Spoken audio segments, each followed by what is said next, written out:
Okay guys, let's eat. Yan. Yung kanin namin, hinaluan ko siya ng ano guys, kamote. Bumili kami yan, ang mahal, $80. Then, yan, coffee. Tapos yan.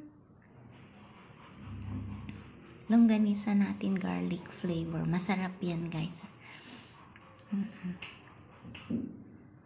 And then ito, kamatis at saka itlog.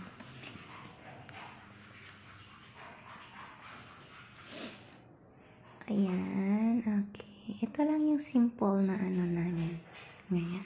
Wait ko lang ang asawa ko guys, naliligo kasi kararating lang niya. Galing work. Oo, panggabi siya kasi 'di ba? Namatay yung mother ng katrabaho niya.